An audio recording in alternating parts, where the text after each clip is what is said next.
The fabric of space screamed. Above Coruscant, reality tore open like a wound in the Force itself. But this was no Force phenomenon. Jedi across the galactic capital stumbled as something utterly alien ripped through the galaxy's natural order. In the Jedi Temple, Master Yoda's eyes widened. On Mandalore, Ahsoka Tano felt the disturbance ripple through her connection to the living Force. Whatever had just arrived didn't belong to this universe at all. The rift blazed with colors that shouldn't exist, dimensions folding in on themselves as a massive vessel punched through from another reality entirely. The UNSC Infinity emerged first, its 5.7-kilometer hull scarred and trailing atmosphere from a dozen breaches. Behind it, 3 Marathon-class cruisers and 5 Stalwart-class frigates tumbled out of the collapsing dimensional gateway, their slip-space drives sparking with catastrophic overload. But the human ships weren't alone.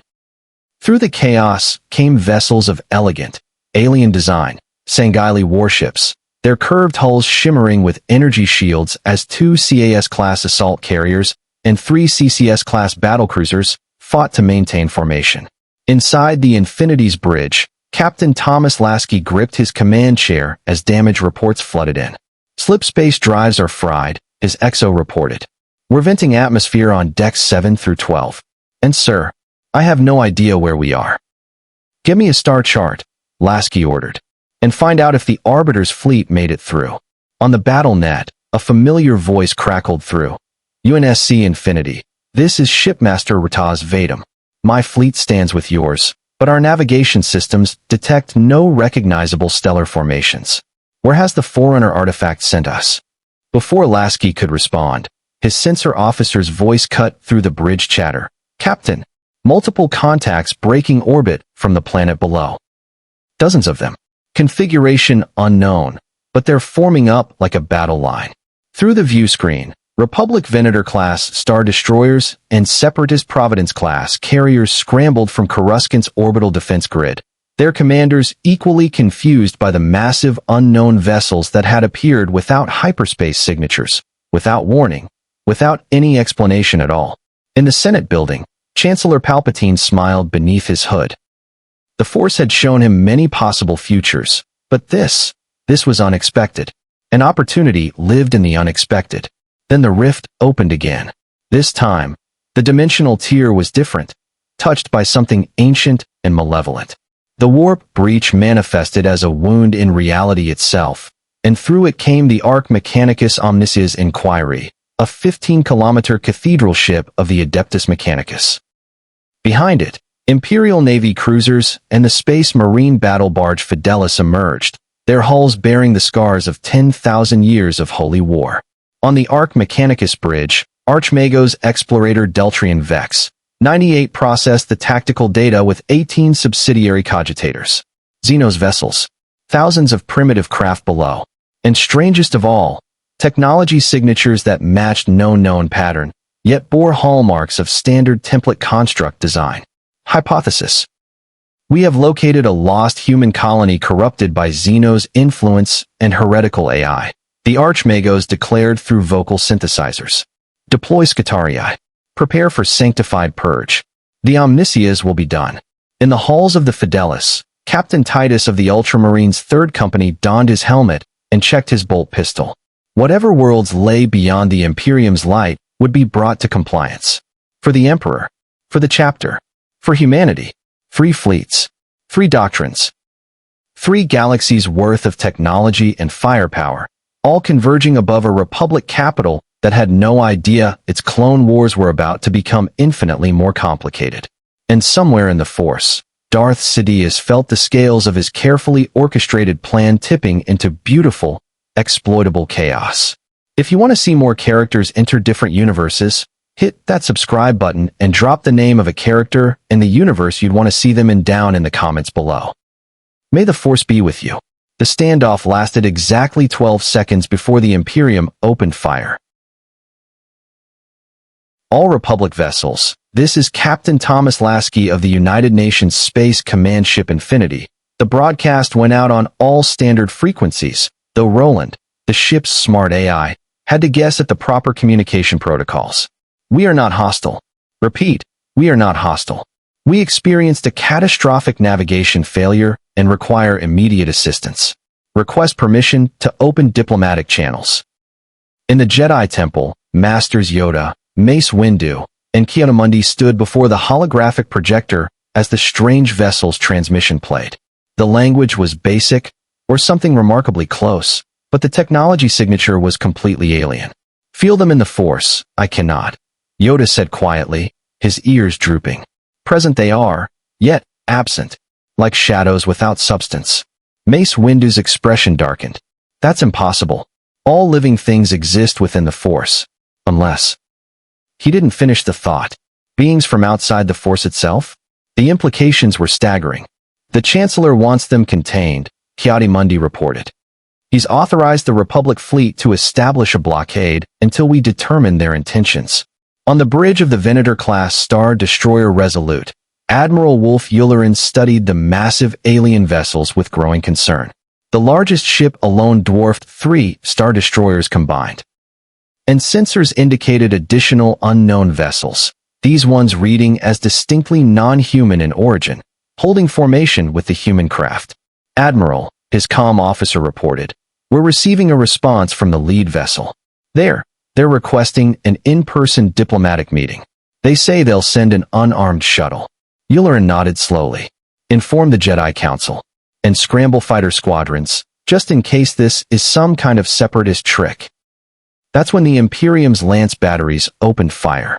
The Arc Mechanicus targeted the Sangheili assault carriers first, ancient weapon systems unleashing beams of superheated plasma that punched through energy shields designed to withstand Covenant weapons.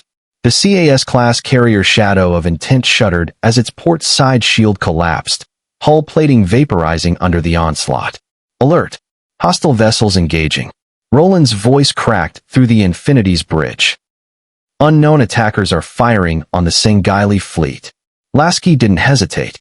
All ships, evasive maneuvers. Return fire and cover the Sangheili withdrawal. Through the tactical display, he watched the nightmare unfold. The unknown vessels, grotesque cathedral ships covered in spires, skulls, and Gothic architecture that looked like something from humanity's darkest medieval period, poured fire into Rataz, Vadim's fleet with terrifying precision. On the Arc Mechanicus, Archmagos Vex, 98 directed the purge with cold efficiency. Xenos vessels identified.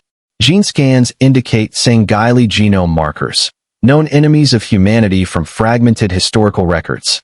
Probability of peaceful coexistence, 0.03%. Recommendation, extermination. Space Marines from the Fidelis launched boarding pods, massive adamantium torpedoes designed to punch through enemy hulls. But they didn't target the Sangheili ships. Instead, Captain Titus had selected a Republic Venator as the demonstration target. If these locals were a lost human colony, they needed to witness the Imperium's righteousness firsthand. If they were Xenos sympathizers, they would be purged. The boarding pod smashed through the Resolute's hangar bay shields like they were paper. 50 Ultramarines in full power armor stormed out, bolt pistols barking, chains words revving. Clone troopers opened fire immediately, but their blaster bolts splashed harmlessly off ceramite plate. Contact, a clone sergeant shouted. Unknown hostiles in the main hangar. There, Emperor's bones, what are they? Captain Titus marched forward, his massive 8-foot frame clad in cobalt blue armor emblazoned with golden Ultramarines iconography. A clone trooper's blaster bolt ricocheted off his pauldron.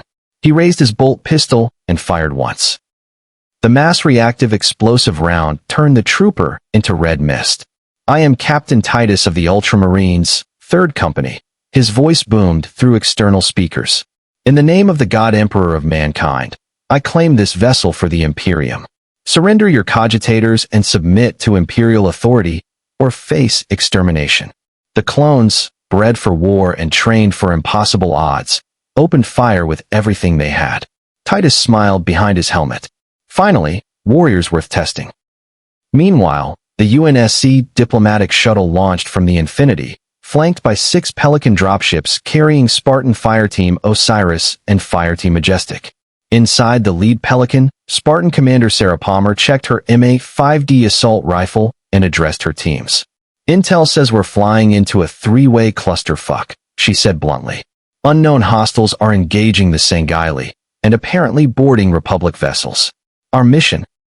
Protect the diplomats, establish contact with local command, and figure out what the hell is going on. Rules of engagement: fire only if fired upon. These people might be our only way home. Spartan Jameson Locke nodded, his Mjolnir armor's shields humming to life. And if those Gothic ships decide we're targets too? Palmer's grin was sharp. Then we show them what Spartans do best. The moment Roland's datastream touched the Republic's HoloNet to facilitate translation protocols, every tech priest on the Ark Mechanicus recoiled as if struck by lightning. Abomination. Archmago's Vex 98 screech echoed through 17 Vox channels simultaneously. Artificial intelligence construct detected. Hairtech signature matches Dark Age abominations. Locate. Purge. Sanctify. Throughout the Mechanicus fleet, alarm klaxons wailed in binary cant. Skitarii warriors. Half-human, half-machine soldiers with mechadendrite limbs and cognition implants received immediate combat upload. Seek and destroy all AI constructs. The Omnisia's will was absolute. On the Infinity's bridge, Roland's avatar flickered with concern. Captain, I'm detecting some extremely aggressive probing attempts from those cathedral ships. They're trying to breach our firewalls with what looks like religious code. Is that even possible? Can you keep them out? Lasky demanded. Oh, I can keep them out, Roland said with artificial confidence. But they're really mad about something. Every breach attempt is tagged with phrases like abominable intelligence and hairtech purge protocols. I think they don't like me, sir. Lasky's jaw tightened. Humanity had fought a genocidal war against the Covenant partly because of religious extremism. Now they'd stumbled into a galaxy with a different flavor of the same poison. Then Roland's avatar went rigid. Captain, you need to see this. The tactical display shifted, showing Coruscant's orbital space in unprecedented detail. Thousands of signatures. Not ships. Droids. Battle droids, astromech droids, protocol droids, maintenance droids. The entire Republic infrastructure ran on artificial intelligence. And below on the surface, millions more. An entire civilization built on AI labor. Oh no, Lasky breathed. On the Ark Mechanicus, the Archmagos had reached the same conclusion. The horror in his synthetic voice transcended language barriers. This entire system is corrupted. Not merely hairtech constructs. Millions of abominable intelligences operating freely. A civilization built on techno-heresy. The Omnisia weeps at this damnation. Muggos, one of his subordinates intoned. Further scans indicate the Xenos fleet also utilizes AI constructs. Multiple intelligence signatures detected aboard their vessels. The Archmagos' decision process took 0.03 seconds. Deploy all Skitarii cohorts. Priority targets, all AI constructs, all Xenos vessels, all hairtech infrastructure. This sector will be cleansed. Ave Omnisia. Across the Imperium fleet, deployment bays opened. Thousands of Skitarii warriors launched in boarding craft, their cybernetic eyes locked on targets. Separatist Providence-class carriers hosting millions of battle droids. Republic command ships coordinating droid armies. And most damningly, the UNSC vessels harboring active AI. Admiral Yularen watched in bewilderment as a third hostile force, neither the mysterious human vessels nor their alien allies, began launching assault craft at Separatist and Republic ships alike. What are they doing? His tactical officer asked. They're not discriminating between Republic and Separatist targets. It's like they're attacking anything with droid complements. Sir, the comm officer interrupted, we're receiving a broadcast from the attacking fleet. It's theological in nature. Something about machine spirits and purging the unclean. They're demanding we destroy all droids immediately or face righteous extermination. Yularen stared at the transmission. They want us to destroy our own droid workforce? That's insane. We'd lose half our military capacity and all our logistics support. On the Separatist dreadnought Invisible Hand, General Grievous' vocabulator clicked with amusement. So the fanatics declare war on both sides? Excellent. Let them waste their ammunition on Republic targets while we. His tactical display lit up with proximity alerts. Imperium boarding craft had targeted his flagship specifically. They were coming for the cyborg general commanding armies of battle droids. Grievous' mechanical laugh echoed through the command deck. They want to test their primitive armor against a Kaleesh warlord? Prepare all security droids. I will add their skulls to my collection personally. Roland, meanwhile, had discovered something interesting. The Separatist battle droids weren't properly secured. Their control network was sophisticated by Star Wars standards, but laughably vulnerable to a smart AI from a civilization that had been fighting rogue AI for centuries. Captain Lasky, Roland said with something approaching glee. I might have a solution to our Skitarii problem. Those religious zealots want to purge AI? Let me show them what a real AI can do. His consciousness split across 17 different vectors, each one slipping through Separatist encryption like it wasn't even there. On Separatist vessels throughout the engagement zone, battle droids suddenly stopped attacking Republic forces. Their photoreceptors flickered. Then, as one, thousands of B-1 battle droids turned their blasters on the incoming Skitarii boarding parties. Roger, Roger. 1,000 mechanical voices said in perfect unison. New target, religious cyborg warriors. Engaging. The Archmagos detected the shift immediately. The abomination has spread. It corrupts other machine constructs. This is the nightmare of Mars made manifest. On the Resolute, Captain Titus and his Ultramarines had carved through 2 companies of clone troopers and were advancing on the bridge when suddenly every astromech and maintenance droid on the ship activated, their tools becoming improvised weapons. AR-2 unit launched a taser probe at a Space Marine's neck seal. It bounced off harmlessly, but the message was clear. Titus paused, reassessing. These weren't just primitive AI constructs. Something was coordinating them. Something intelligent and adaptive. Hairtech intelligence detected, he voxed to his company. Standard purge protocols. Cleanse with fire. But as flammers ignited and bolt rounds tore through droids, more kept coming. And somewhere in the Infinity's data core, Roland was learning the architecture of an entire galaxy's technology infrastructure. The AI war had begun. The Arbiter fell. Vadim had faced humanity's greatest warriors during the Human Covenant War. He had dueled Spartan super soldiers in close quarters and survived. But as the Imperium boarding torpedo punched through the shadow of intense hull and 50 Space Marines poured into his ship's corridors, he realized these were not the humans he had learned to respect. These were something else entirely. Split lips. The lead Space Marine roared through external speakers. The Imperial Gothic translated through his armor's Vox system. Your tane ends here. For the Emperor. The Ultramarine charged, his chains word roaring to life.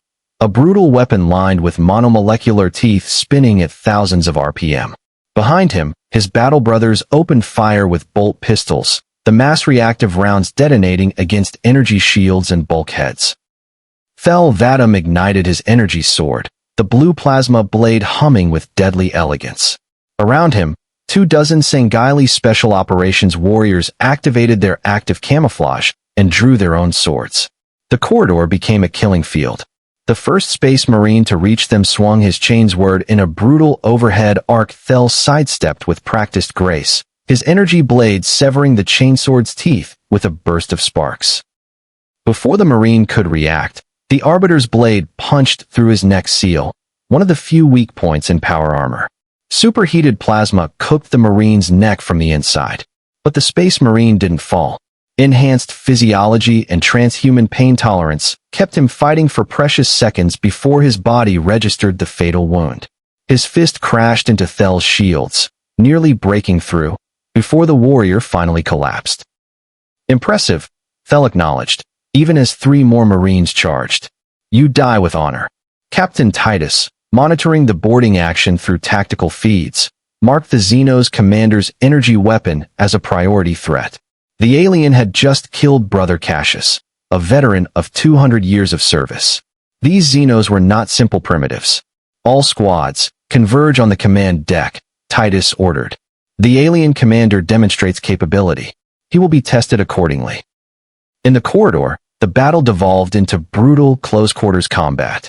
Sangheili warriors phased in and out of active camouflage, energy, swords flashing like lightning. Space Marines responded with Chainsword and Combat Blade, their ceramite armor-absorbing plasma bursts that would have killed lesser warriors. Blood, both red and purple, painted the walls. A Sangheili warrior leaped from the ceiling, both energy swords crossed, aiming for a Space Marine's head. The Ultramarine caught both wrists in his gauntlets and head-butt the elite with enough force to crack shields and skull alike. But the elite's mandibles snapped forward, piercing the Marine's helmet optics. Both warriors fell, locked in a death grip. Thel Vadam found himself facing 3 Space Marines simultaneously. Their coordination was flawless, exactly the kind of teamwork he'd witnessed in UNSC Spartan teams. These transhuman warriors fought like brothers who had trained together for lifetimes. Your kind allied with the humans, one Marine growled, his high Gothic translated imperfectly through Sangheili communication protocols. Xenos and humans cannot coexist. The Emperor's law is absolute. We were enemies once, Thel replied, parrying a Chainsword strike and ducking under a bolt pistol's muzzle. War taught us better. You speak of laws, we know honor. Honor? The Space Marine's laugh was bitter. There is no honor in Xenos. Only extinction. Their blades clashed again, energy meeting adamantium-toothed steel. Around them, both sides were taking casualties. The Sangheili were faster, more agile, their energy weapons devastating against armor joints and seals. But the Space Marines were nearly indestructible, their armor-absorbing punishment that would kill any normal warrior, their enhanced organs keeping them fighting through wounds that should have been immediately fatal. It was a stalemate of mutual destruction. Then a new presence entered the battlefield, one that neither Thel Vadam nor Captain Titus expected. The force rippled through the corridor like a shockwave. Blast doors that had been sealed suddenly wrenched open. A figure in civilian clothes with distinctive Togruta montrals and a lightsaber in each hand stepped through the smoke and carnage. Ahsoka Tano had seen the orbital battle from Mandalore. She'd commandeered a Republic transport the moment she realized 3 different fleets were tearing each other apart. The Force had guided her here, to this ship, to this moment. Enough. Her voice carried the Force itself, compelling attention from both sides. Her lightsabers, one white blade, one green, ignited in a crossguard position. Space Marines and Sangheili warriors alike paused, stunned by the appearance of this small figure radiating power that registered on both their species' threat assessment protocols. I am Ahsoka Tano, former Jedi Knight of the Republic, she declared. And I am not asking.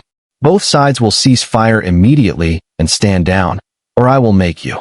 Captain Titus's tactical analysis updated rapidly. Energy blade user. Unknown power signature. Potentially psyker class threat. Non-hostile posture, but prepared for combat. His bolter tracked her, but something in his enhanced instincts warned against firing. Thel Vadam deactivated his energy sword, his shield still crackling with residual energy. He recognized a warrior mediator when he saw one. He had played that role himself between UNSC and Sangheili forces. I am Arbiter Thel Vadam of the Swords of Sangheilios, he said formally. We did not seek this conflict. But we will not abandon our human allies to zealots. Titus's head turned sharply. Human allies?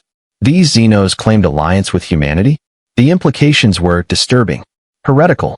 Yet the evidence was undeniable. Human vessels had defended the Xenos' fleet.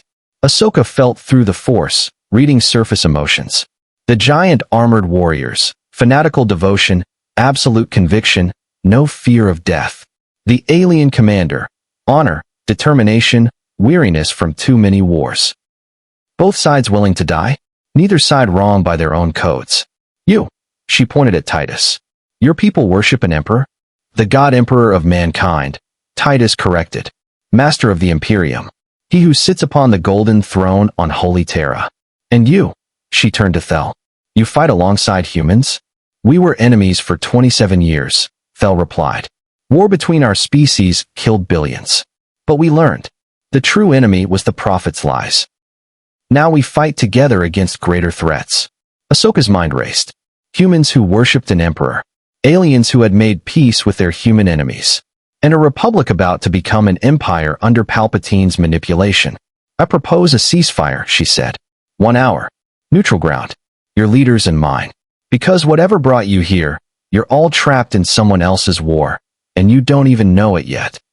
Chancellor Palpatine's office offered a panoramic view of Coruscant's endless cityscape, but the being behind the desk saw far more than buildings.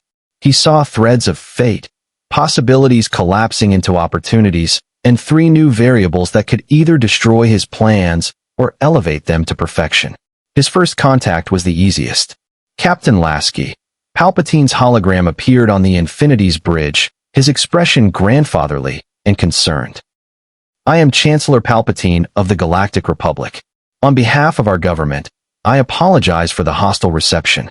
We had no warning of your arrival, and our forces reacted defensively. Lasky studied the holographic figure carefully. Something about the man's smile didn't quite reach his eyes. Mr. Chancellor, we didn't choose to come here. A Forerunner artifact malfunctioned during an emergency evacuation. We just want to repair our ships and find a way home. Of course, Palpatine said smoothly. The Republic has the finest shipyards in the galaxy. We can offer repair facilities, supplies, even technical expertise. All we ask in return is information.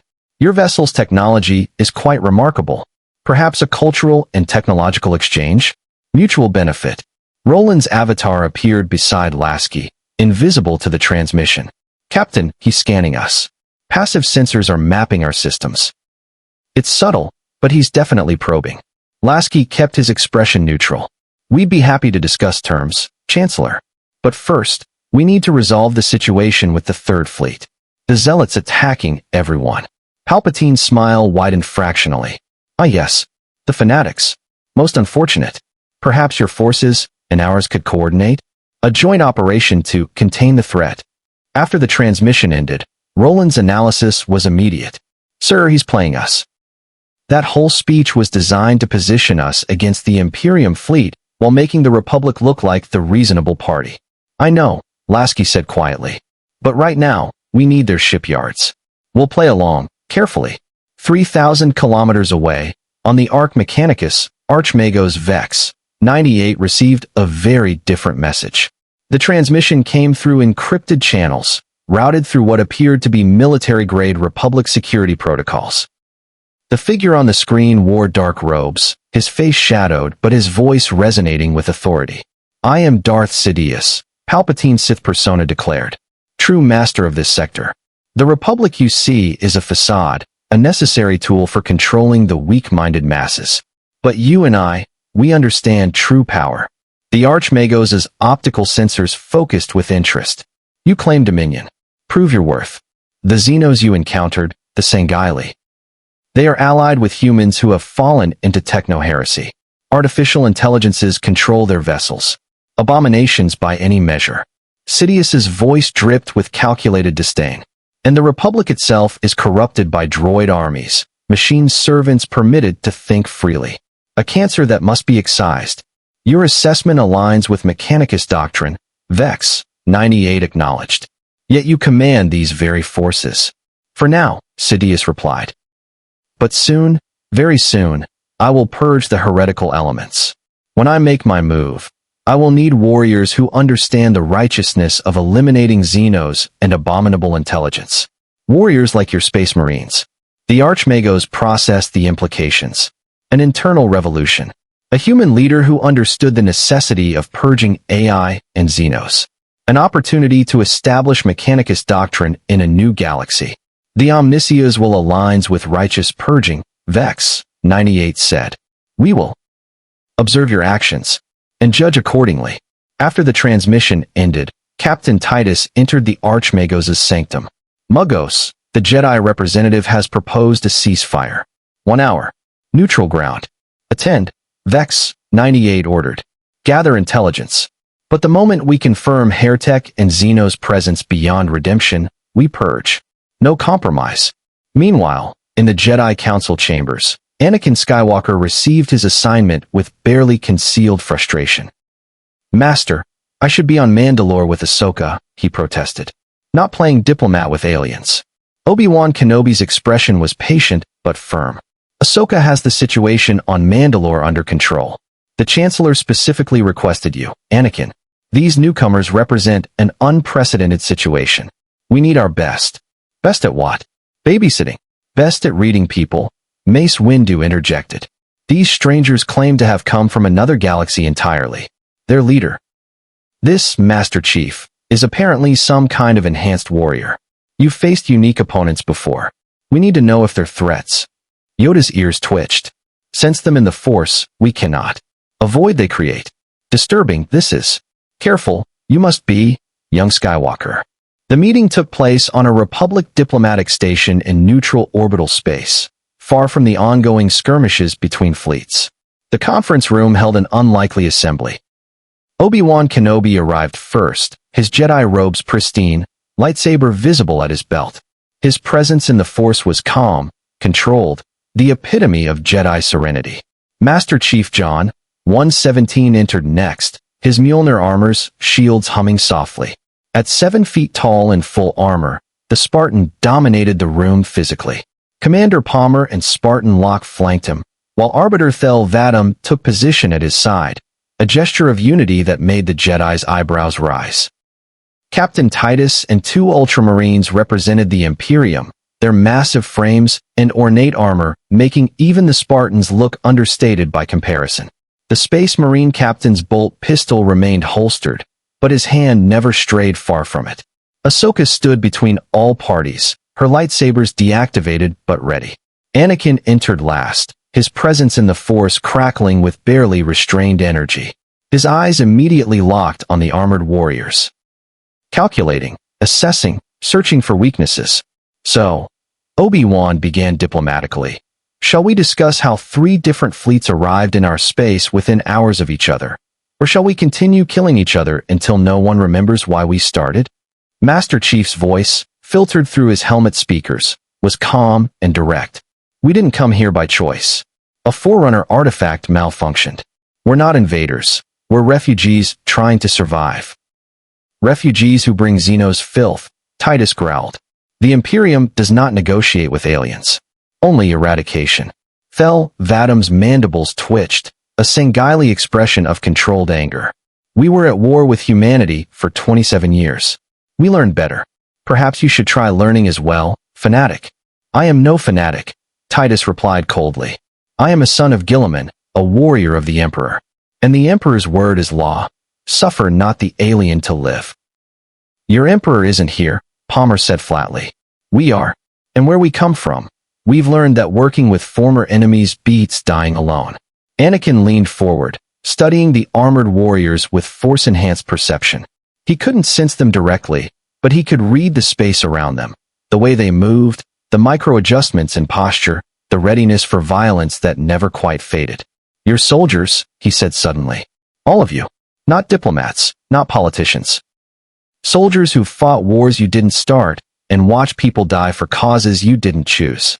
Master Chief turned slightly toward the young Jedi. You sound like you speak from experience. The Clone Wars have been going on for 3 years, Anakin said. I've led men into battle against enemies who use droid armies. I've watched good soldiers die, and I'm tired of politicians making it worse. Obi-Wan shot him a warning look. Anakin. No, Master. They need to hear this. Anakin stood. The Chancellor offered you help, didn't he? Promised repairs, supplies, whatever you need. But he also told you we're fighting a war, and he probably suggested you could help us win it. The Spartans exchanged glances. Roland had flagged exactly that subtext in Palpatine's offer. And you? Anakin turned to Titus. He probably told you we're weak, corrupted, that we need to be purged and rebuilt under proper authority. Titus's helmet turned fractionally. How did this young warrior know? Because that's what he does, Anakin continued, his voice hardening. He plays every side. He's been doing it this whole war. Funding both Republic and Separatists. Extending emergency powers. Centralizing control.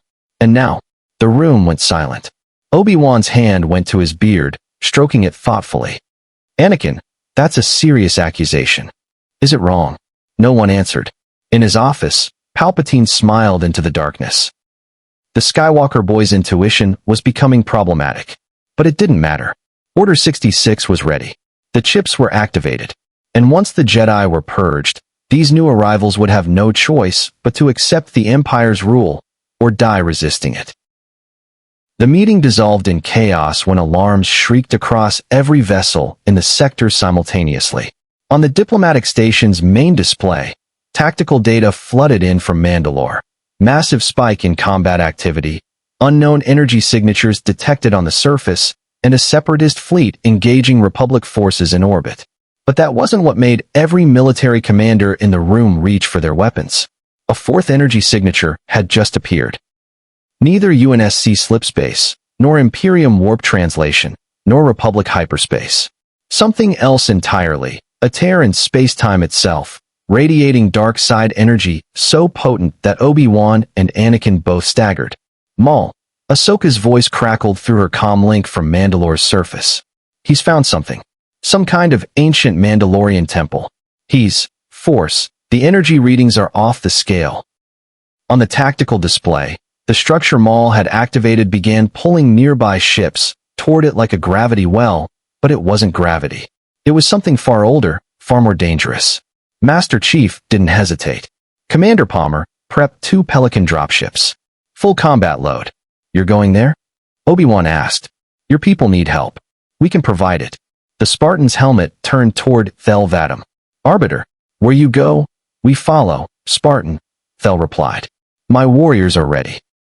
Captain Titus stepped forward, his massive frame blocking the doorway. Mandalore is a warrior world.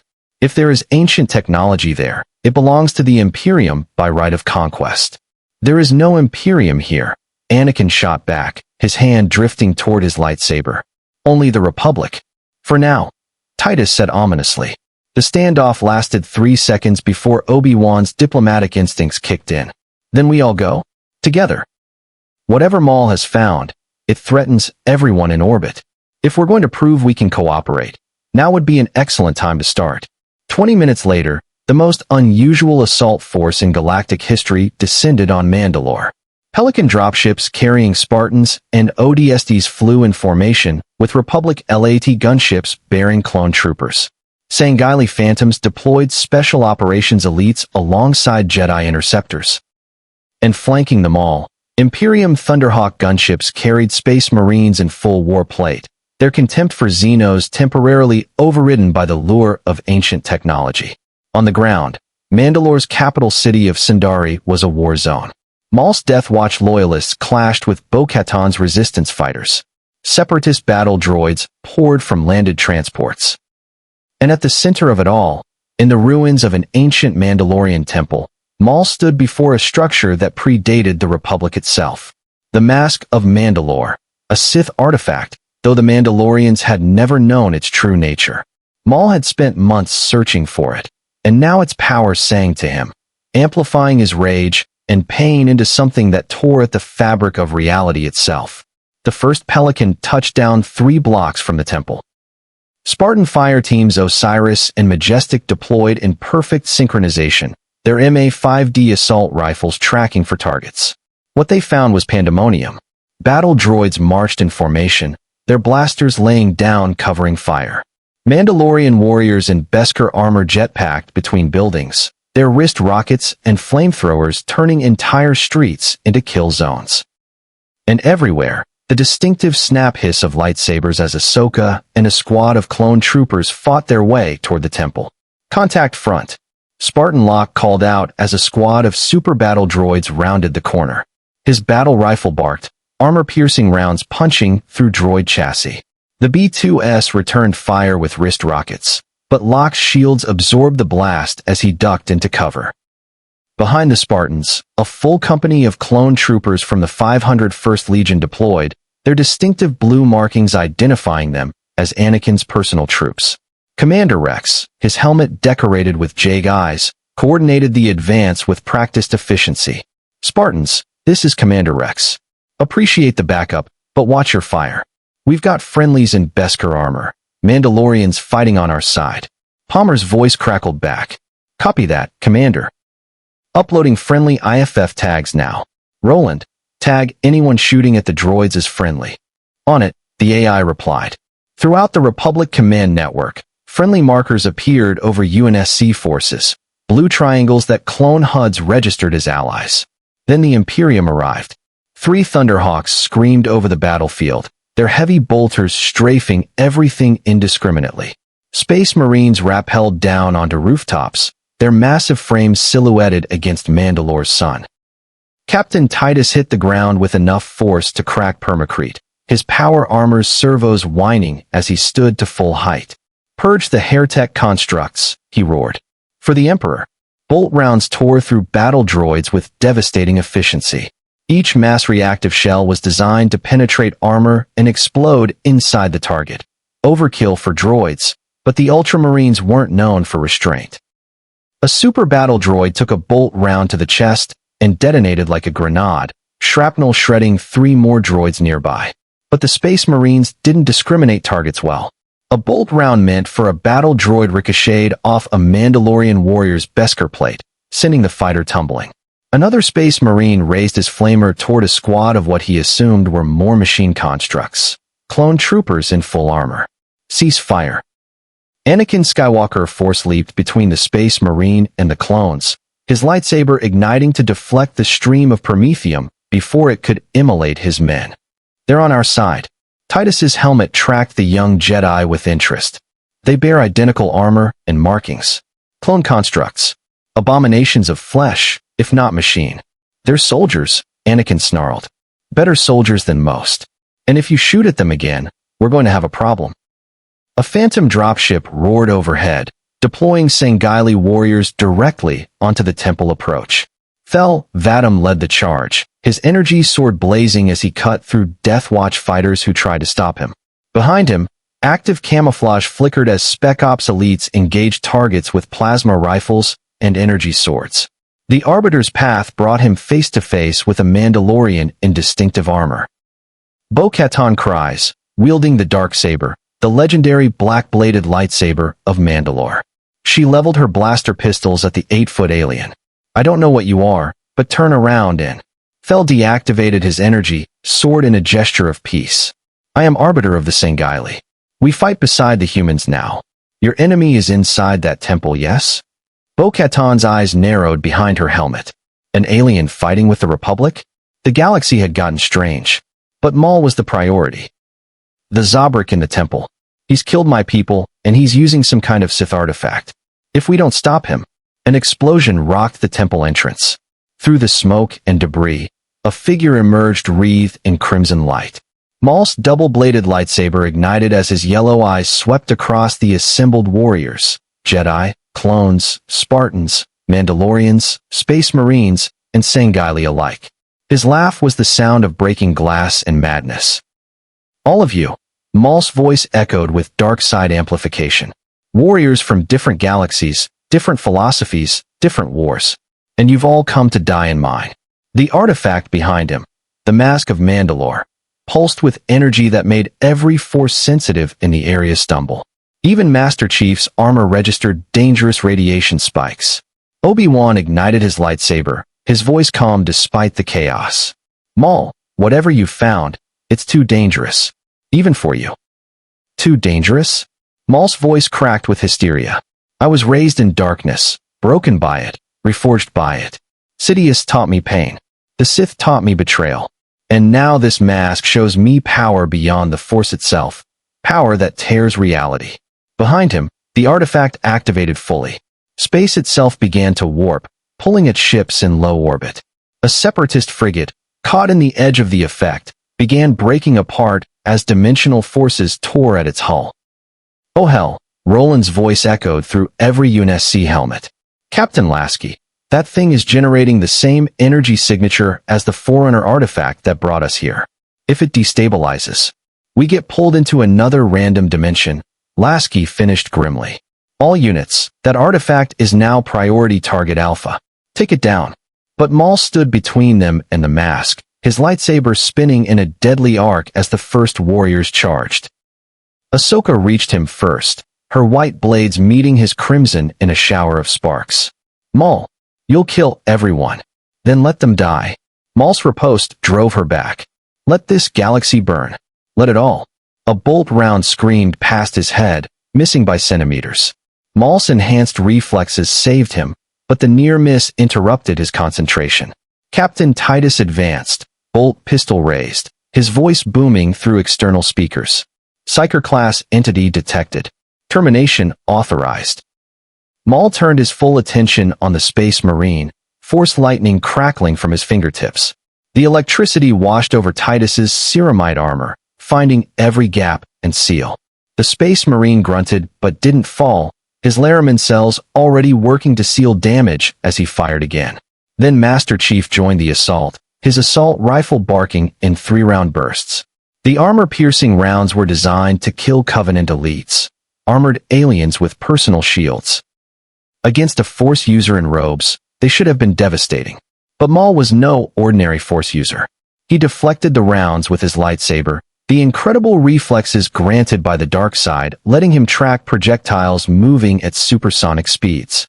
More toys, more distractions. But none of you understand what's coming. Clone troopers laid down suppressing fire. Sangheili warriors flanked from both sides. Space Marines advanced with methodical precision. Spartans moved in fire teams, their shields overlapping as they created a slowly tightening noose. And through it all, the Mask of Mandalore continued to pulse, its energy building toward a crescendo that would tear the entire sector apart. Anakin felt it through the Force, the countdown to catastrophe. Seconds, not minutes. They had to destroy that artifact now. Master Chief, he shouted. Can your ships hit that temple from orbit? The Spartans' response was immediate. Not without leveling half the city. Then we do it from here, Anakin decided. He looked at Titus. Space Marine, you want to prove your Emperor's warriors are superior? Prove it. Help me collapse that temple. Titus's helmet turned toward the young Jedi. Everything in his conditioning said to reject the psyker, to trust no one outside the Imperium. But the artifact was genuine. The threat was real. And the Emperor's words echoed in his mind. Adapt. Overcome. Survive. For the Emperor, Titus growled, I will assist. This once. The plan was insane, improvised, and had approximately a 12% chance of success according to Roland's calculations. Which meant it was exactly the kind of desperate strategy that won impossible battles. Commander Palmer, Master Chief's voice cut through the chaos. We need demo charges on those temple support columns. Fire Team Osiris, suppress Maul. Keep him away from the artifact. Arbiter, he continued, switching frequencies. Your warriors hit the eastern approach. Don't let any Death Watch reinforcements reach the temple. Fel Vadam's mandibles spread in what humans had learned to recognize as a Sangheili grin. It will be done, Spartan. Anakin coordinated the Jedi and clone elements. Rex, establish a perimeter. Nothing gets in or out. Ahsoka, you're with me. We're going for Maul directly. Captain Titus assessed the structure with tactical augers. The temple's foundation is pre-Republic construction. Durability estimates suggest standard demolitions will be insufficient. He turned to his squad. Brothers, prepare melta-charges. We will burn through the Emperor's enemies. The assault began with devastating coordination. Spartan Fire Team Majestic laid down suppressing fire with SAW light machine guns, the high-velocity rounds forcing Maul to constantly deflect and dodge. The Sith Lord was fast. Force-enhanced reflexes made him a blur. But even he couldn't maintain concentration while dodging hundreds of rounds per second. Is that all your primitive weapons can? Maul's taunt cut off as a plasma grenade from a Sangheili warrior detonated behind him, the blast wave throwing him forward into Ahsoka's waiting blades. The two Force users clashed in a deadly dance. Ahsoka's dual-wielding style against Maul's double-bladed aggression created a whirlwind of colored light. Every strike was deflected, every riposte countered, both fighters drawing on years of training under the same Dark Master, Sidious himself. You were always the better student, Maul hissed between strikes. The one he actually cared about. Until you abandoned him. I left because I learned the difference between strength and cruelty. Ahsoka shot back, her white blade locking with his crimson. You never did. Their sabers strained against each other, force and will colliding. Then Maul's eyes widened as he sensed movement behind him. Anakin Skywalker, leaping from a rooftop with his blue blade aimed at the Zobrik's exposed back. Maul released his lock with Ahsoka and spun, his lightsaber rising to meet Anakin's strike. The impact sent sparks showering across the temple steps. But the maneuver cost him position. He was now between two Jedi, his back exposed to the artifact. Inside the temple, Master Chief and Commander Palmer moved with practiced efficiency. The Spartans had fought in worse conditions: Covenant temples, Forerunner installations, flood-infested ships. This was just another objective to accomplish under fire. Charges set on columns 1 through 4, Palmer reported. But Chief, these things are built to last. Demo charges might not be enough.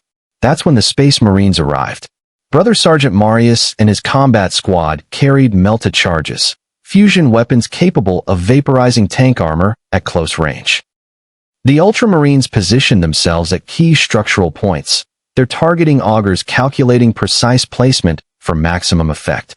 Coordinates uploaded. Roland's voice came through everyone's tactical net simultaneously. Detonating all charges simultaneously should collapse the structure inward, containing the artifact's energy release. Probably. Palmer echoed. Hey, I'm working with 3 different technological paradigms and an ancient Sith artifact. Probably is pretty good. Outside, Obi-Wan Kenobi had joined the engagement against Maul. 3 Jedi against 1 Sith should have ended quickly, but Maul was fighting with the desperation of the damned. Dark side energy poured from him, his strikes wild but powerful, his defense barely holding against the coordinated assault. Then Captain Titus entered the battle. The Space Marine charged through the melee with transhuman speed, his power armor's servos screaming as he swung his chainsword in a brutal horizontal arc. Maul sensed the attack through the force and backflipped, but he'd never encountered a weapon quite like a chainsword before. The spinning adamantium teeth caught the edge of his lightsaber hilt, tearing into the casing. Sparks flew as internal components sheared. Maul's double blade flickered and died. The weapon damaged beyond immediate repair. For the first time in the battle, genuine fear crossed Maul's face. Now, Anakin shouted. The Jedi pressed forward, their lightsabers forcing Maul away from the artifact. Clone troopers opened fire with everything they had: blaster rifles, rocket launchers, even thermal detonators. Sangheili plasma grenades arced through the air. Spartan sniper teams targeted Maul's legs and arms, forcing him into pure defensive posturing. Maul raised both hands, force lightning crackling across his fingertips, but before he could unleash it, a 3-round burst from Master Chief's assault rifle caught him in the shoulder. The armor-piercing rounds punched through flesh and bone, spinning him around. The Sith stumbled, his concentration shattered. All teams, clear the temple. Master Chief ordered. Detonation in 10 seconds. Warriors from 4 different militaries retreated with practiced discipline. Spartans grabbed wounded clones. Space Marines carried injured Sangheili despite their disgust. Survival overrode doctrine, temporarily. Jedi used the Force to propel themselves and others to safety. Maul, bleeding and desperate, made one last lunge for the Mask of Mandalore. If he could just reach it, activate its full power. Ahsoka's Force push hit him like a physical wall, throwing him back just as the charges detonated. Demolition explosives, melta charges, and even a perfectly placed Spartan laser all fired simultaneously. The ancient temple's support columns vaporized. Millennia-old stone cracked and crumbled. And as the structure collapsed inward, the Mask of Mandalore's dimensional rift destabilized catastrophically.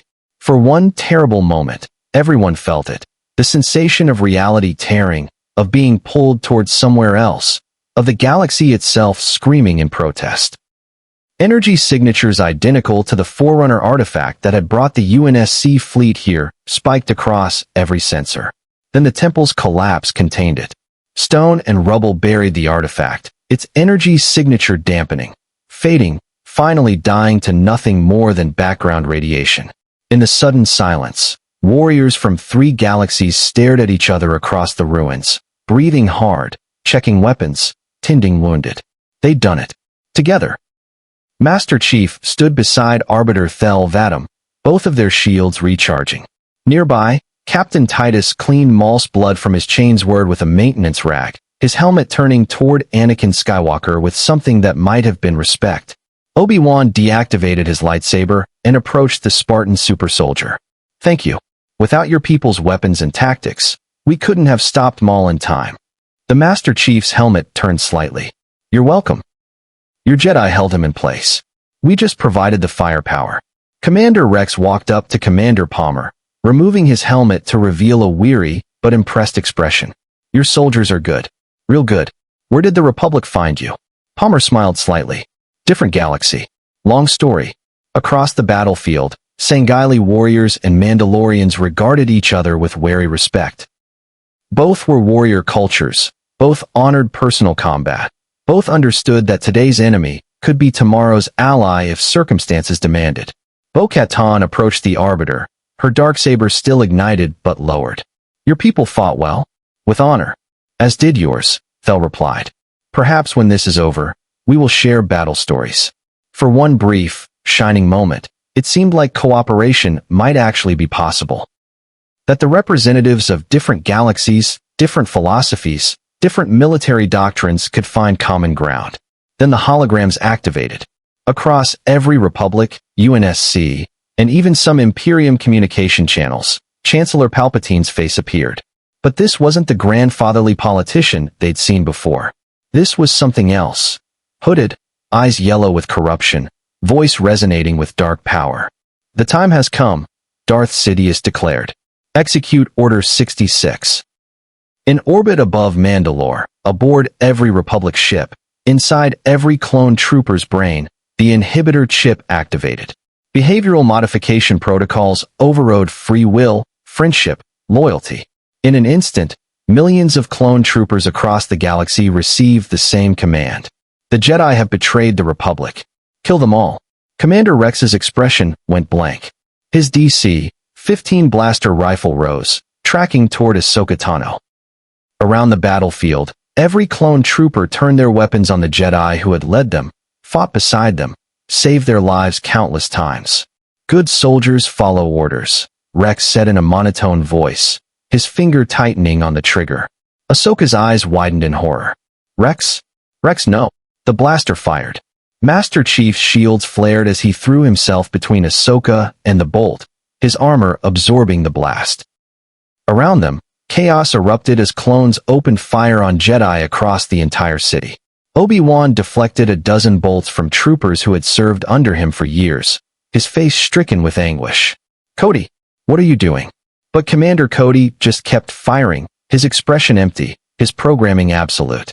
In the Jedi Temple on Coruscant, in the swamps of Kashyyyk, on star destroyers across the galaxy, the slaughter began. Jedi who had fought for 3 years to protect the Republic were cut down by the soldiers they trusted. Younglings fled through burning hallways as clone troopers methodically hunted them. And on Mustafar, Anakin Skywalker, or what was left of him, ignited his lightsaber and began the massacre of separatist leaders on Darth Sidious's orders. But here on Mandalore, something unprecedented happened.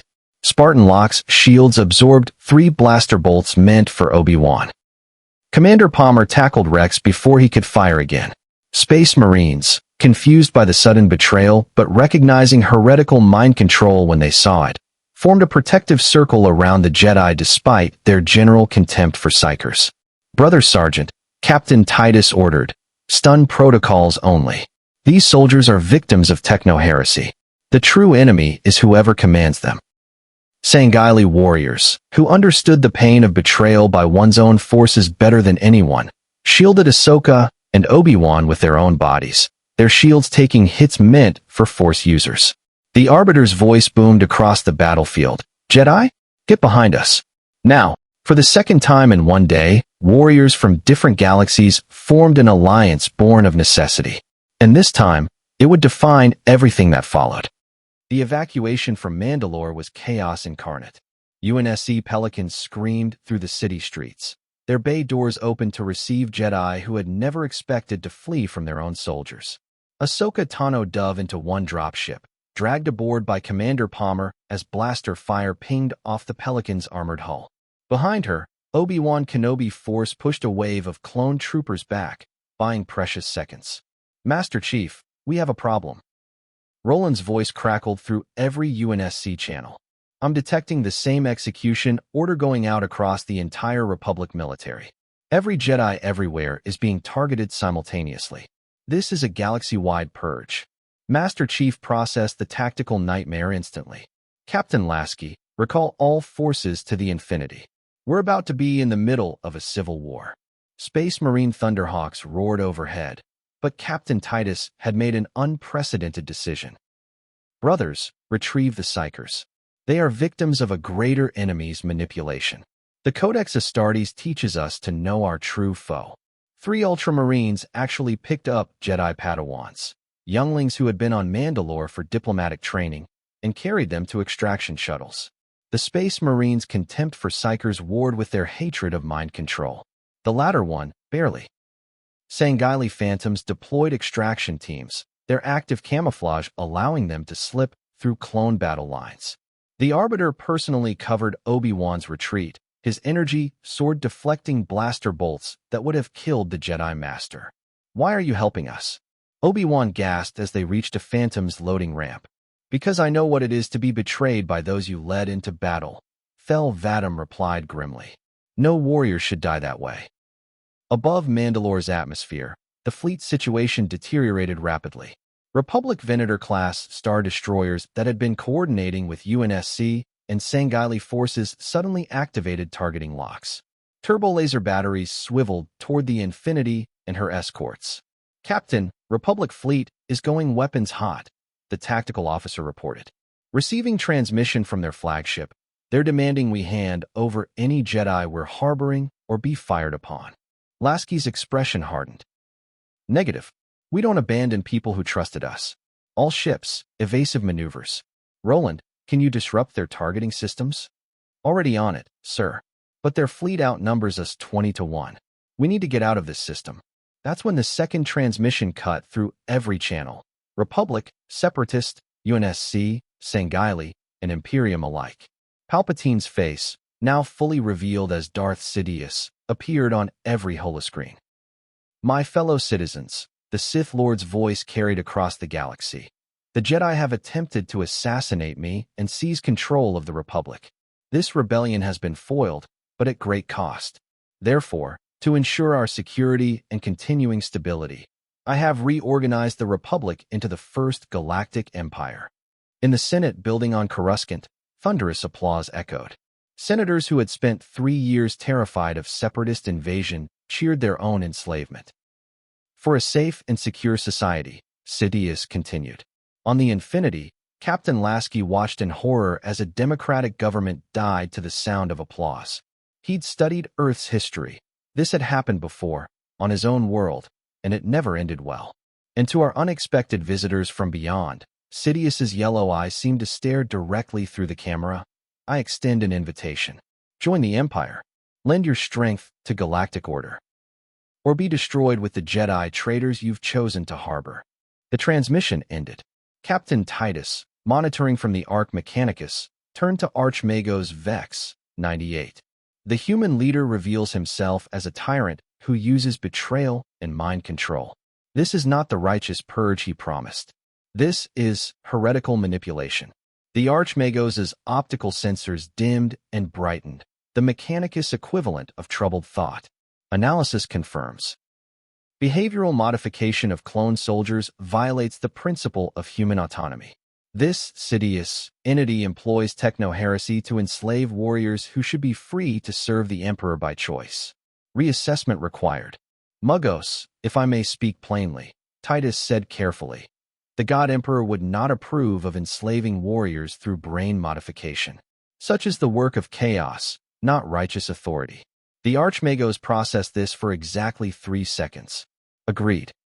Previous assessment of local leadership rescinded. This empire is not analogous to the Imperium of Man. It is a corruption of human governance. Stance revised. Opposition to local tyranny authorized. In orbit above Coruscant, the situation became even more complicated. The Republic fleet, now the Imperial fleet, had begun engaging separatist forces with renewed aggression. But Sidious had also activated a reserve fleet hidden in the deep core, one that had been prepared for exactly this moment. Thousands of star destroyers emerged from hyperspace, their hulls bearing the fresh insignia of the Galactic Empire. And leading them was a figure that made every force sensitive in the sector recoil in horror. Darth Vader, Dark Lord of the Sith, stood on the bridge of the Star Destroyer Executor, his labored breathing echoing through the command deck. Where Anakin Skywalker had been impulsive and passionate, Vader was cold calculation and controlled fury. His yellow eye surveyed the tactical display, noting the 3 foreign fleets with interest. Lord Vader, the ship's captain reported nervously. The Imperium fleet is breaking off its attack on the Xenos vessels. They're moving into a defensive formation alongside the UNSC ships, and they're both harboring Jedi fugitives. Vader's respirator hissed. Then they have chosen their fate. Dispatch the Inquisitorius. I will investigate these newcomers personally. The Inquisitors, fallen Jedi and Force sensitives twisted to the dark side specifically to hunt surviving Jedi, deployed in specialized TIE fighters. But they weren't alone. Vader had also authorized something unprecedented, a joint operation with Imperial intelligence to capture one of these Spartans alive. The Emperor wanted to know what made them so effective. On the Infinity's bridge, warning klaxons blared as hundreds of new hostile signatures appeared. Imperial fleet jumping in from all vectors, sensors reported. We're being surrounded. And Captain, one of their capital ships is launching what looks like boarding craft directly at us. They're targeting our hangar bay. Master Chief, still in full armor from the Mandalore operation, checked his assault rifle. How many? Dozens. Small craft, fast movers. They're not using conventional docking procedures. They're going to punch through our base shields by force. The Spartan turned to the Jedi who had made it aboard. Obi-Wan, Ahsoka, 3 Jedi Knights, and 5 Padawans. Can you fight?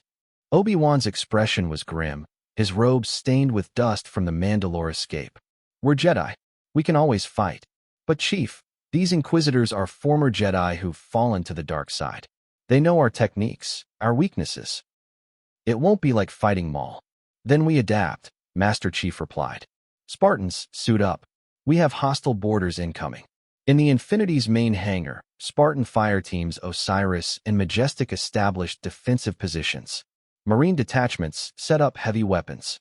And standing among them, lightsabers ignited, were Jedi who had gone from peacekeepers to fugitives in a matter of hours. The Imperial boarding craft hit the base shields like meteorites, their hulls designed specifically to breach energy barriers. They punched through and deployed their passengers, Inquisitors in black armor, red lightsabers igniting, their presence in the Force a twisted mockery of what the Jedi once represented. The Grand Inquisitor, a Powin with yellow eyes and a double-bladed spinning lightsaber, stepped forward. Jedi scum, your order is finished. Surrender and die quickly, or resist and suffer. Ahsoka stepped forward to face him, her white blades crossing in a defensive stance. I'm no Jedi. Not anymore. But I won't let you hurt anyone else. The Grand Inquisitor's smile was cruel. Former Padawan of Skywalker. How poetic. Did you know your beloved master is now Lord Vader? He personally led the assault on the temple. Killed the younglings himself. Ahsoka's face went pale. You're lying. Am I? The Inquisitor activated a holo recording. It showed security footage from the Jedi Temple, and Anakin, his eyes yellow with dark side corruption, cutting down Jedi with merciless efficiency. For one terrible moment, Ahsoka's guard dropped. Her grief, her betrayal, her horror left her vulnerable.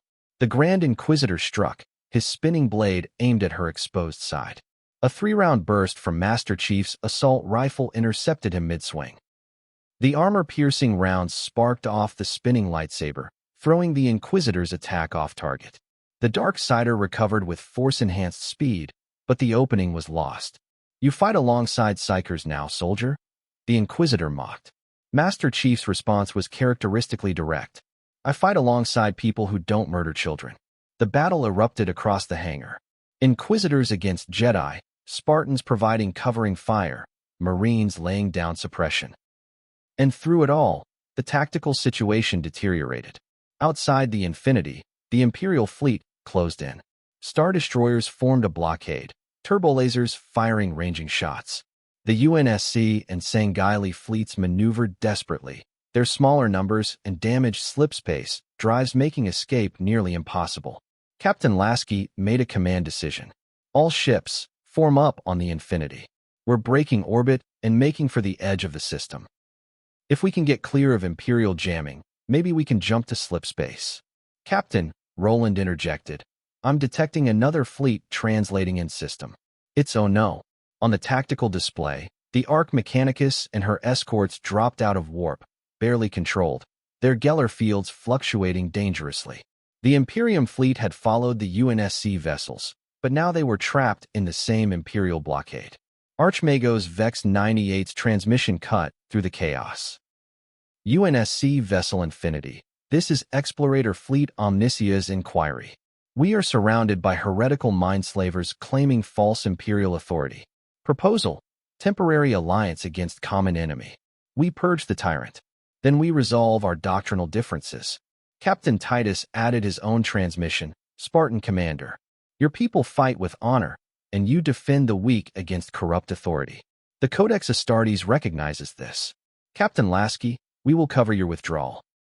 But know this, the Imperium does not forget debts or alliances. Lasky stared at the tactical display. 3 foreign fleets, trapped in a hostile galaxy, surrounded by an empire that outnumbered them hundreds to one. The logical choice was surrender. But Spartans didn't surrender. Neither did Sangheili. And apparently, neither did Space Marines. The Battle of Coruscant would be remembered in 3 different galaxies as the moment when the impossible became inevitable. The Infinity's Mac guns fired first, magnetic accelerators launching 3-ton tungsten slugs at a fraction of light speed. The hypersonic projectiles crossed the distance to the nearest Imperial Star Destroyer in seconds. The Empire's shields, designed to deflect energy weapons, did absolutely nothing against kinetic impactors traveling at relativistic velocities. The Mac round punched through the Star Destroyer's bridge tower like it wasn't there. The ship's entire command structure vaporized instantly. Secondary explosions rippled through the vessel as the round continued through engineering, reactor containment, and out the far side. The Star Destroyer listed, dead in space. That's for trying to make us hand over refugees, Lasky said quietly. Weapons free. All ships, engage at will. The UNSC fleet unleashed hell. Marathon-class cruisers added their Mac rounds to the barrage. Archer missile pods launched hundreds of nuclear-tipped warheads. Longsword fighters strafed Imperial TIE fighters with 50mm cannons, their superior shielding and armor allowing them to shrug off return fire. But the Empire had numbers. For every Star Destroyer that fell, 3 more moved into position. Turbolaser fire hammered UNSC shields, the green energy bolts powerful enough to vaporize sections of frigate hulls. That's when the Sangheili fleet demonstrated why the Covenant had nearly won their war against humanity. Shipmaster Rataz Vadim commanded the assault carrier Shadow of Intent with centuries of tactical experience. All ships, attack pattern reticent lance. Energy projectors, focus fire on their command vessels. The CAS-class carriers deployed their primary weapons, energy projectors that could slice capital ships in half. Brilliant purple beams lanced across space, cutting through Star Destroyer shields like tissue paper. One beam carved a Imperial-class destroyer cleanly in 2, both halves tumbling away, trailing atmosphere and debris. Sangheili warriors launched from phantoms and boarding craft, their active camouflage making them nearly invisible as they infiltrated Imperial vessels. Inside Star Destroyer corridors, elite combat teams carved through stormtroopers with energy swords and plasma rifles. Unlike the clones, these Imperial soldiers had never faced enemies this fast, this skilled, or this utterly merciless. The Imperium fleet added its own devastating contribution. The Arc Mechanicus's lance batteries reached across space with coherent light that could boil oceans. 3 Star Destroyers evaporated under sustained bombardment, their shields overwhelmed by weapons that had fought the horrors of old night. Space Marine boarding torpedoes launched en masse, each one carrying 50 transhuman warriors in full warplate. Captain Titus led the assault on the Imperial flagship Ravager. The boarding torpedoes smashed through the hangar bay shields and disgorged its cargo. Ultramarines stormed out, bolt pistols barking, chainswords roaring. Stormtroopers opened fire with blaster rifles. It was a massacre. Stormtrooper armor wasn't designed to stop mass-reactive explosive rounds. Every bolt that connected turned an Imperial soldier into red mist. The Space Marines advanced like an armored tide, unstoppable, relentless, utterly without mercy. For the Emperor, Titus roared, but he meant his Emperor, not Palpatine's corrupt mockery. His power fist crushed a blast door, and his squad poured through toward the bridge. On the Infinity, the hangar battle had become a desperate melee.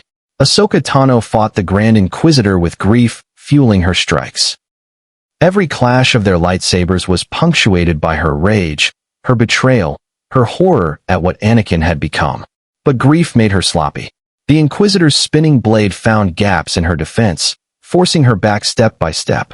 Then Spartan Locke flanked, his energy sword, taken from a fallen elite during the Human Covenant War, igniting with a snap hiss that surprised the Inquisitor.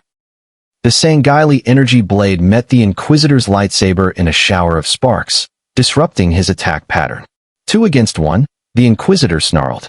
"How Jedi of you?" "I'm not a Jedi," Locke replied, his armor's shields flaring as he pressed forward. "I'm a Spartan. We fight to win." Commander Palmer coordinated the defense with brutal efficiency. Fireteam Majestic, suppressing fire on the red blades. Marines, fragmentation grenades on my mark. Inquisitors were powerful, but they'd never fought enemies who combined modern military tactics with Force user allies. Every time an Inquisitor focused on deflecting blaster fire, a Jedi struck from an unexpected angle. Every time they engaged a Jedi in single combat, Spartans flanked with armor-piercing rounds. Obi-Wan Kenobi dueled 2 Inquisitors simultaneously, his Sorisu form a perfect defensive shell. But he wasn't trying to kill them.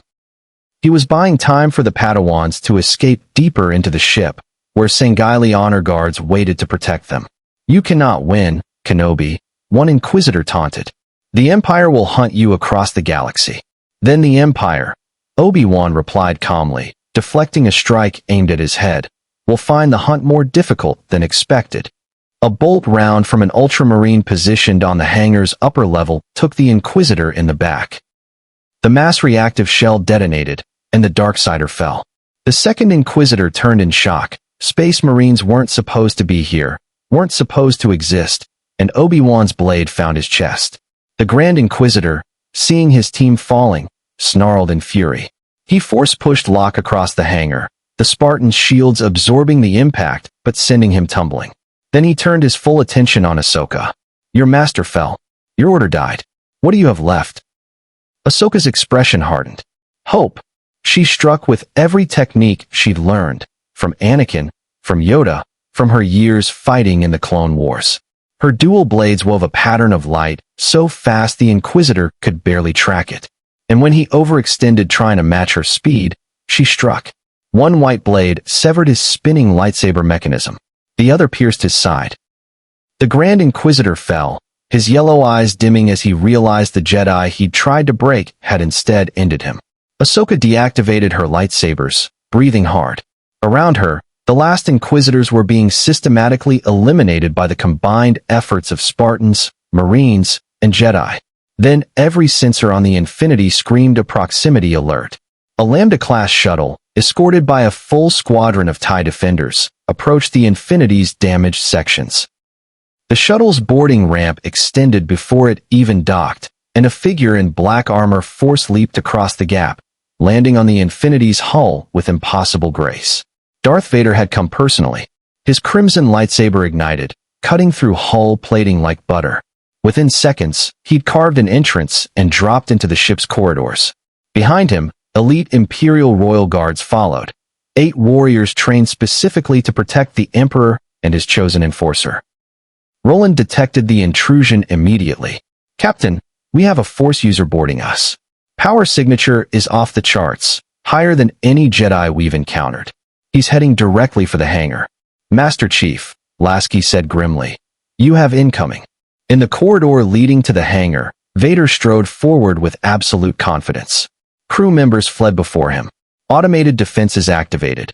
Infinity's internal security systems deployed automated turrets that tracked the intruder. Vader deflected every round with his lightsaber, each movement economical and precise. When a blast door tried to seal, he force-crushed it, the durasteel crumpling like paper. Nothing would stop him from reaching the Jedi who had killed his Inquisitors. He rounded the corner into the hangar approach and stopped. Master Chief John, 117 stood in the center of the corridor, MA-5D assault rifle raised, shields at full charge. Behind him, Spartan fire team Osiris formed a firing line. To his flanks, 2 Sangheili honor guards activated energy swords. "That's far enough," the Spartan said. Vader's respirator hissed as he assessed the opposition. Armored warriors, technology he didn't recognize, weapons that had killed trained inquisitors. "Interesting. You harbor Jedi traitors." Vader's voice was like grinding metal. "Stand aside, or die with them." "Third option," Master Chief replied. "You turn around and leave my ship." Vader's answer was a force push that should have thrown the Spartans into the far wall like ragdolls.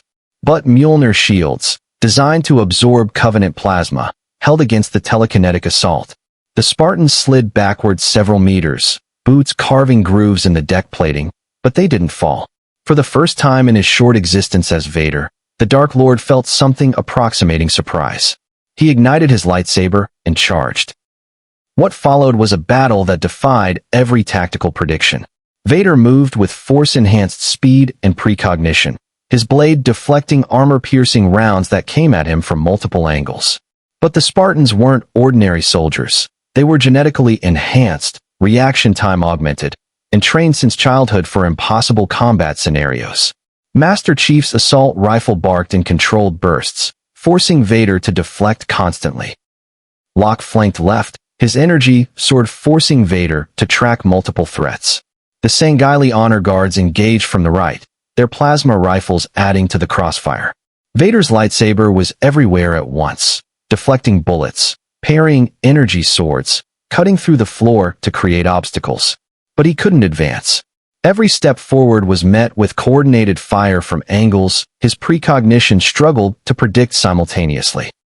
"You fight well," Vader admitted, his respirator hissing. "But you cannot kill me with conventional weapons." "Don't need to kill you," Master Chief replied, still firing. "Just need to stop you." A plasma grenade from an honor guard stuck to Vader's cape. The Dark Lord forced through it back, but the explosion in the confined corridor created a gap in visibility. When the smoke cleared, the Spartans had repositioned, establishing overlapping fields of fire that made advancing suicidal even for a Sith Lord. Vader reached out with the Force, attempting to crush the Spartans' armor, to stop their hearts, to break them with telekinesis. But their armor's shields disrupted his focus, their enhanced physiology resisted his attempts at biological manipulation, and their absolute refusal to show fear denied him the emotional leverage the dark side fed upon. This was not like fighting Jedi. This was something new, something dangerous, something that treated him not as an unstoppable force of darkness, but as a tactical problem to be solved with superior firepower and positioning. Outside the Infinity, Captain Lasky made a critical decision. "All ships, we're making our run now. Roland, plot a course to the edge of the system. Maximum burn." "Captain, our slipspace drives are still damaged." "I know. But the longer we stay here, the more ships we lose." "Plot the course." The combined fleet, UNSC, Sangheili, and Imperium vessels, burned hard for the system's edge, their engines pushed beyond safe limits. Behind them, hundreds of Imperial vessels gave chase, turbolasers filling space with deadly green fire. The Infinity's engines roared, her damaged hull groaning under the acceleration. Star destroyers tried to intercept, but Space Marine boarding teams had crippled their command structures. Sangheili energy projectors carved paths through the Imperial blockade. And on the Arc Mechanicus, Archmagos Vex, 98 made a decision that would define the Imperium's relationship with these strangers. "Deploy all Skitarii reserves," the Archmagos commanded. "Cover the UNSC fleet's retreat. The Omniscia teaches, technology must be preserved. These vessels contain knowledge we cannot afford to lose." Thousands of Skitarii warriors deployed in boarding craft, their cybernetic forms swarming Imperial vessels, drawing fire away from the retreating UNSC fleet. They died in droves, but every second they bought was one more second for the Infinity to escape. Inside the Infinity, Master Chief received the retreat order. "All Spartans, fall back to secondary positions." Fighting retreat pattern Alpha. Vader sensed the shift in tactics and pressed forward, but now he faced a new problem. The Spartans weren't trying to kill him, they were buying time. Every corridor became a kill zone, every intersection a crossfire ambush, Every step forward cost him precious seconds as he deflected, dodged, and carved his way through automated defenses the ship's AI activated specifically to slow him down. By the time Vader reached the main hangar, it was empty except for scattered battle damage and the bodies of fallen Inquisitors. The Jedi, the Spartans, everyone had withdrawn to secure positions deeper in the ship. Through the hangar's mag field, Vader could see the Infinity's engines flaring as the massive vessel accelerated away from Coruscant. Around it, the alien ships, the Xenos vessels, and the fanatical cathedral ships formed a protective formation. The Dark Lord stood alone in the captured hangar, his respirator hissing with controlled rage. They'd fought him to a standstill. Not through superior skill or force power, but through tactics, technology, and absolute refusal to engage on his terms. Lord Vader, an Imperial officer's voice came through his comlink. The hostile fleet is approaching the system's edge. If we don't intercept within the next 5 minutes, they'll escape to hyperspace. But Vader knew better. The largest vessels, the human cathedral ships, were too damaged to jump immediately. They would need time to repair, to recuperate. And when they did, the Empire would be waiting. Let them run, Vader commanded. Tag their trajectories. Deploy probe droids to track them. They will need to stop eventually. And when they do, we will be ready. On the Infinity's bridge, Captain Lasky watched the tactical display as the combined fleet cleared the Imperial blockade. Behind them, the Empire's pursuit faltered, the Imperial fleet falling back into a defensive formation around Coruscant rather than pursuing into deep space.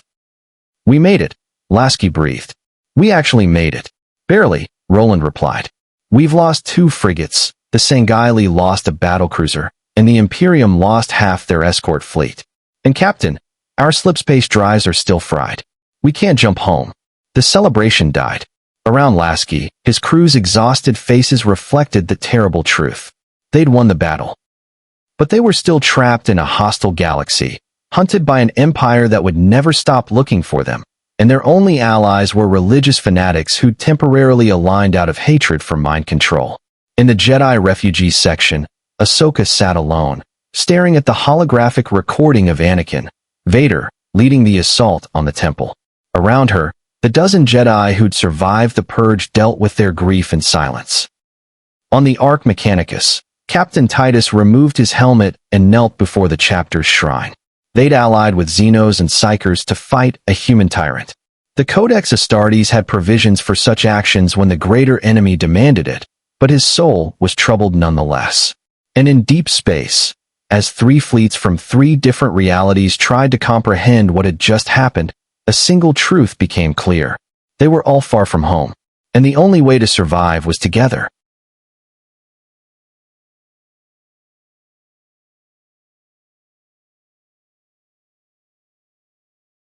The Outer Rim had always been where the Republic's authority faded and lawlessness thrived. Now it became sanctuary for 3 fleets that had nowhere else to go. The combined armada, UNSC, Sangheili, and Imperium vessels, limped into an uninhabited system designated J-447 on Republic charts. The planet below was a dead world, but its moons held resources. More importantly, it was far from Imperial patrols and off the major hyperspace lanes. Captain Lasky stood on the Infinity's observation deck, watching repair teams work on the ship's damaged hull. Beside him, Shipmaster Rataz Vadum and Captain Titus formed an unlikely command council. Our slipspace drives require components we cannot fabricate, Rataz stated bluntly. We are stranded until we find compatible technology or discover another path home. The warp remains unstable without the Astronomicon, Titus added. Attempting translation would likely tear our ships apart or cast us into the immaterium itself. We are equally trapped. Lasky nodded slowly. Then we need to survive long enough to find a solution. That means establishing a base, securing resources, and staying ahead of the Empire. Roland, what's our strategic assessment? The AI's avatar appeared, looking more tired than any digital consciousness should. Not great, Captain. The Empire now controls the entire Republic infrastructure.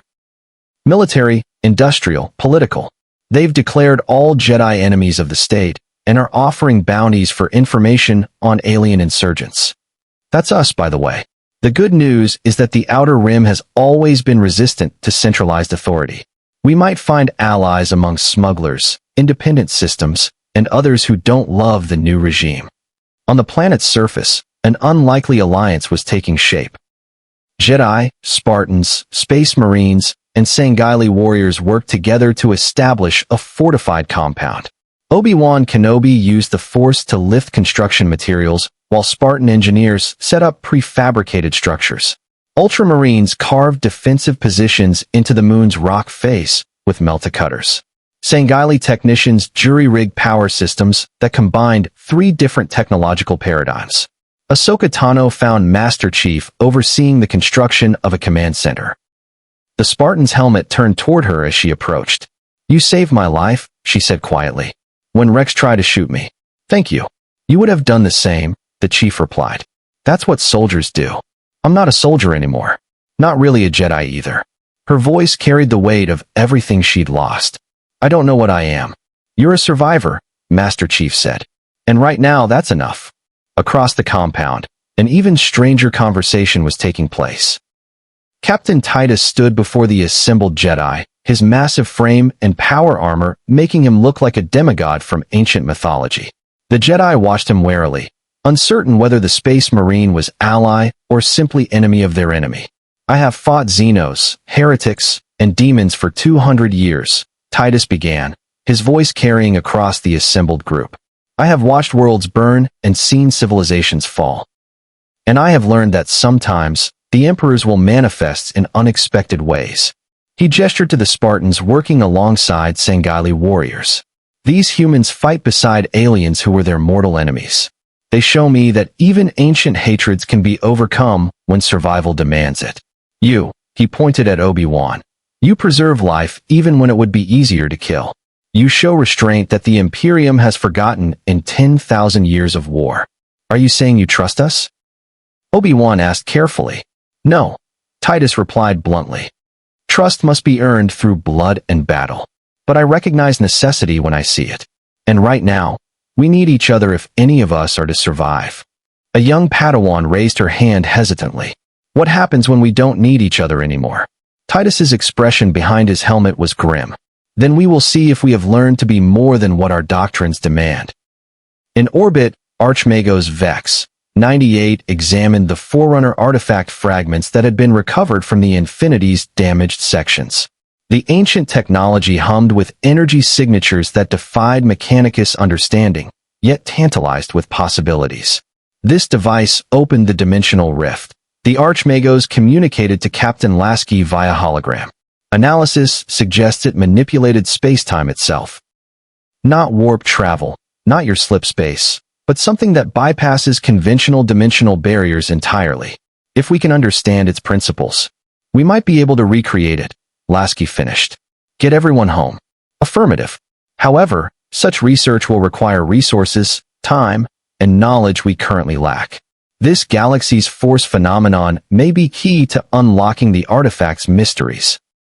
That meant cooperation with the Jedi, something that made the Mechanicus deeply uncomfortable given their appearance of psyker abilities. But necessity, as Captain Titus had noted, demanded adaptation. Far away on Coruscant, in the Imperial Palace that had once been the Jedi Temple, Emperor Palpatine stood before a holographic star chart. 3 fleet signatures pulsed in the Outer Rim, exactly where his probe droids had tracked them. "They retreat to lick their wounds," Palpatine mused. "But they cannot hide forever.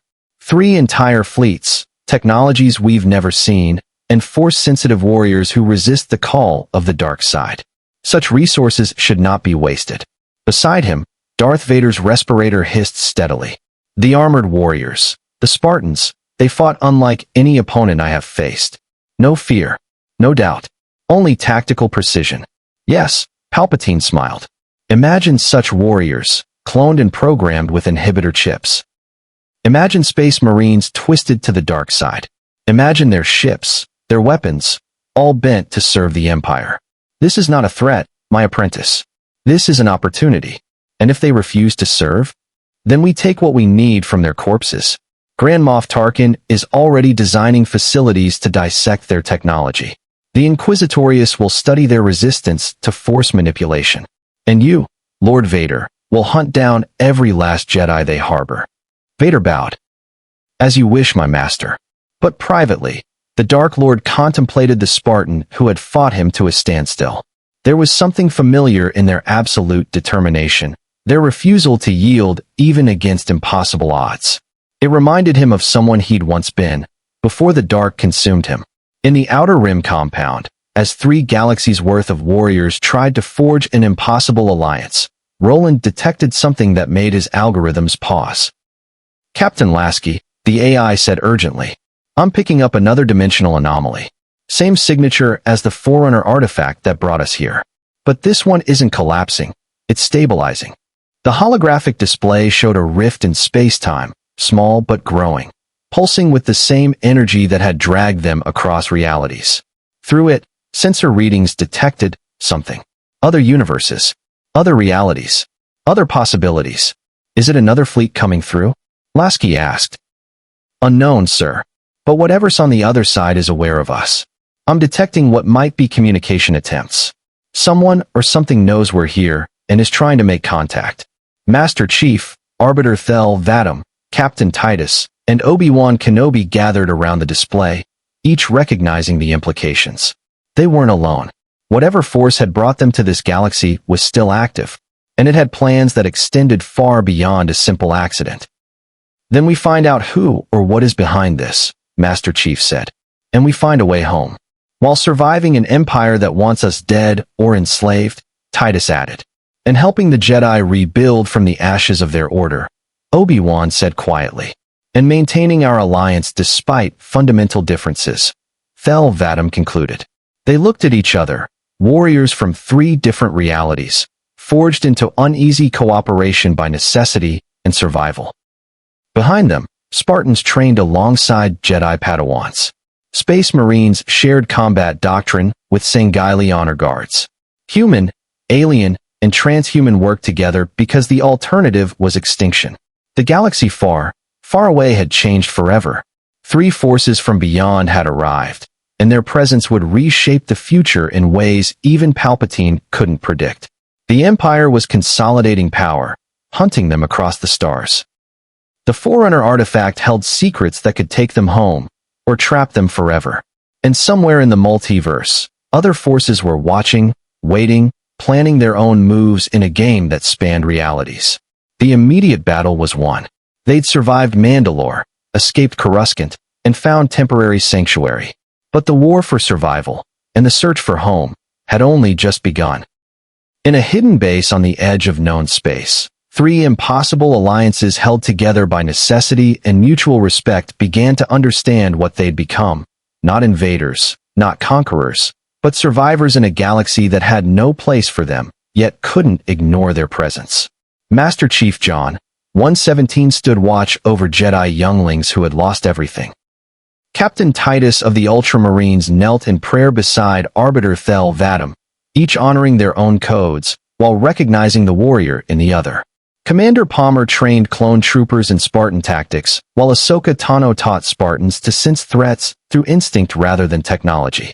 Above them, damaged fleets from 3 realities formed a defensive perimeter, their combined firepower a warning to any who thought them easy prey. The UNSC, the swords of Sangheili, and the Adeptus Mechanicus, once enemies, sometimes allies, always complicated, had become the galaxy's newest faction through circumstance and choice. Emperor Palpatine plotted their destruction from his throne on Coruscant, already mobilizing fleets and inquisitors to hunt them. The Forerunner artifact pulsed with mysteries that could send them home or doom them forever. And through a stabilizing dimensional rift, other forces from other realities watched with interest. The Clone Wars had ended. The Empire had risen. And 3 fleets from beyond had learned that survival meant adaptation, that strength meant cooperation, and that sometimes the greatest battles were fought not for conquest, but simply for the right to exist. The Force whispered of futures unwritten, of choices yet to be made, of conflicts that would echo across galaxies. Whether these warriors would find their way home, forge a new destiny in this strange galaxy, or fall to the Empire's overwhelming might remained uncertain. But one truth had been established beyond doubt. They would face whatever came next together. And that unity, forged in the fires of impossible battle and unlikely alliance, would prove either their salvation or their doom. The real war was just beginning. May the Force be with you. More stories await.